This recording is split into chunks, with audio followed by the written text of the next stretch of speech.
ವಿಶೇಷವಾಗಿ ಇವತ್ತು ಕರ್ನಾಟಕ ರಾಜ್ಯದಾದ್ಯಂತ 2026 ಮಾರ್ಚ್ನಲ್ಲಿ ನಡೆದಂಥ SSLC ಪರೀಕ್ಷೆಯ ಫಲಿತಾಂಶ ಪ್ರಕಟ ಆಗಿದೆ. ಆ ಪ್ರಕಾರವಾಗಿ ನಮ್ಮ ಹೊಸಕೋಟೆ ತಾಲೂಕಿನ ಫಲಿತಾಂಶವೂ ಕೂಡ ಪ್ರಕಟವಾಗಿದೆ. ಬಹಳ ಹರ್ಷ ಅನ್ನಿಸ್ತಾ ಇದೆ, ನನಗೆ ತುಂಬ ಸಂತೋಷ ಆಗಿದೆ. ಬೆಂಗಳೂರು ಗ್ರಾಮಾಂತರ ಜಿಲ್ಲೆ ಒಟ್ಟಾರೆ ಫಲಿತಾಂಶದಲ್ಲಿ 95% ಇದ್ದರೆ, ನಮ್ಮ ಹೊಸಕೋಟೆ ತಾಲೂಕಿನ ಫಲಿತಾಂಶ 97.23% ಫಲಿತಾಂಶವನ್ನು ಪಡ್ಕೊಂಡಿದೆ. ಪರೀಕ್ಷೆಗೆ ಸುಮಾರು 3578 ವಿದ್ಯಾರ್ಥಿಗಳು ಭಾಗವಹಿಸಿದ್ರು, ಹಾಜರಾಗಿದ್ದರು. ಅದರಲ್ಲಿ ಕೇವಲ 99 ವಿದ್ಯಾರ್ಥಿಗಳು ಮಾತ್ರ ನಪಾಸ್ ಆಗಿದ್ದಾರೆ. ಉಳಿದಂತೆ ಎಲ್ಲ ಮಕ್ಕಳುಗಳು ಅಂದರೆ 3479 ಮಕ್ಕಳುಗಳು ಉತ್ತೀರ್ಣ ಆಗಿ ಬೆಂಗಳೂರು ಗ್ರಾಮಾಂತರ ಜಿಲ್ಲೆಯಲ್ಲಿ ಹೊಸಕೋಟೆ ತಾಲೂಕು ಪ್ರಥಮ ಸ್ಥಾನವನ್ನು ಪಡ್ಕೊಂಡಿದೆ. ಈ ಒಂದು ಸಾಧನೆ ಇದು ಕೇವಲ ನಮ್ಮಗಳಿಂದ ಅಷ್ಟೇ ಅಲ್ಲ.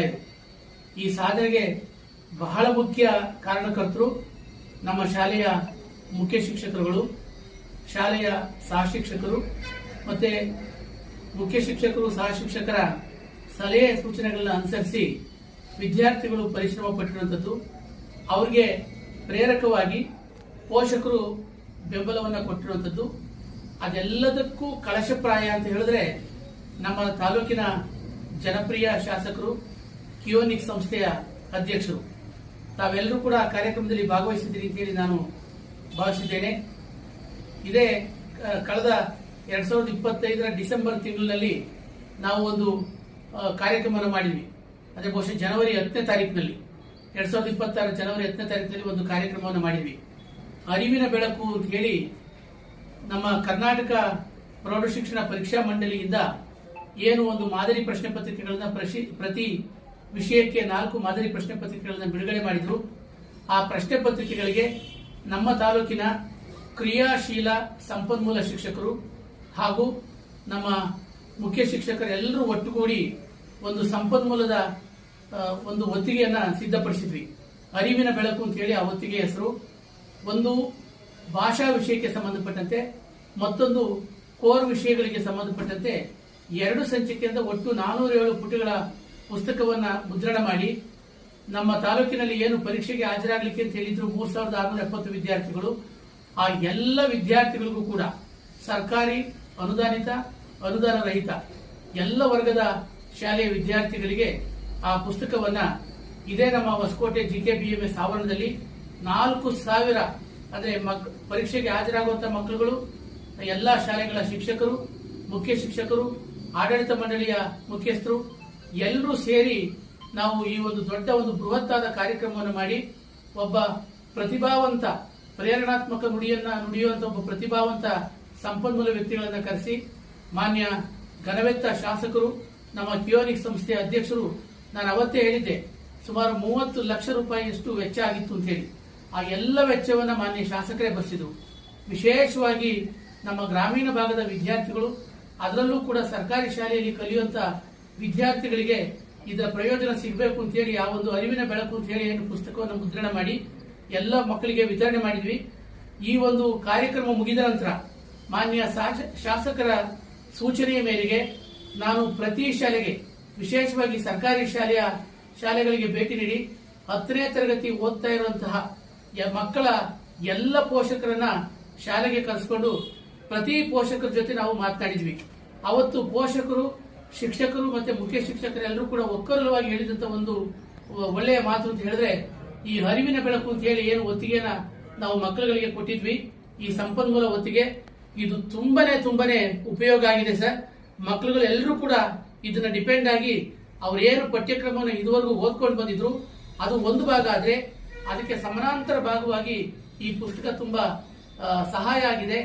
ಎಲ್ಲ ಮಕ್ಕಳುಗಳು ಕೂಡ ತುಂಬಾ ಚೆನ್ನಾಗಿ ಓದ್ತಾ ಇದ್ದಾರೆ.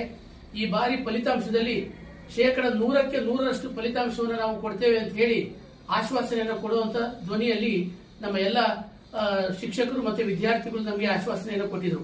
ಪೂರಕವಾಗಿ ಪೋಷಕರು ಕೂಡ ಈ ಬಾರಿ ವಿಶೇಷವಾದಂತಹ ಜಾಗೃತಿಯನ್ನು ವಹಿಸಿ ತಮ್ಮ ಮಕ್ಕಳನ್ನ ಓದಿಸೋದಕ್ಕೆ ಸೂಕ್ತವಾದಂತಹ ಪ್ರೋತ್ಸಾಹವನ್ನ ಕೊಟ್ಟಿದ್ರು. ಅದರ ಫಲ ಇವತ್ತು ನಮಗೆ ಸಿಕ್ಕಿದೆ. 97.23% ಫಲಿತಾಂಶ ಪಡೆಯೋದ್ರ ಮುಖಾಂತರವಾಗಿ ನಾವು ರಾಜ್ಯದ ಸರಾಸರಿ ಫಲಿತಾಂಶ ಮತ್ತು ಜಿಲ್ಲೆಯ ಸರಾಸರಿ ಫಲಿತಾಂಶ ಎರಡಕ್ಕೂ ಕೂಡ ಮುಂದೆ ನಮ್ಮ ತಾಲೂಕು ಅಗ್ರಸ್ಥಾನದಲ್ಲಿದೆ. ಇದಕ್ಕೆ ಬಹಳ ಮುಖ್ಯ ಕಾರಣ ಮಾನ್ಯ ಶಾಸಕರ ಅಪರಿಮಿತವಾದಂತಹ ಪ್ರೋತ್ಸಾಹ ಮತ್ತು ಸಹಕಾರ, ಅವರ ಸಲಹೆ ಸೂಚನೆ.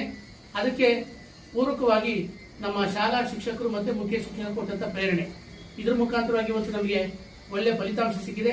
ಕೇವಲ ಫಲಿತಾಂಶ ಅಷ್ಟೇ ಸಿಕ್ಕಿರೋದಲ್ಲ, ಇದೊಂದು ಗುಣಾತ್ಮಕವಾದಂತಹ ಫಲಿತಾಂಶ ಸಿಕ್ಕಿದೆ. ನಮಗೆ ಏನು ಗುಣಾತ್ಮಕವಾದ ಅಂತ ಹೇಳಿದ್ರೆ, ನಮ್ಮಲ್ಲಿ ಕ್ವಾಲಿಟಿ ವೆಯ್ಟೇಜ್ ಪರ್ಸೆಂಟೇಜ್ ಅಂತ ಹೇಳಿ, ಅಂದ್ರೆ ಗುಣಾತ್ಮಕ ಫಲಿತಾಂಶವನ್ನು ಪಡ್ಕೊಂಡಿರೋದಕ್ಕೆ ಹೆಚ್ಚು ಅಂಕಗಳನ್ನ ಪಡ್ಕೊಂಡಿರೋ ಮಕ್ಕಳುಗಳು ಇವತ್ತು ನಮ್ಮ ತಾಲೂಕಿನಲ್ಲಿದ್ದಾರೆ.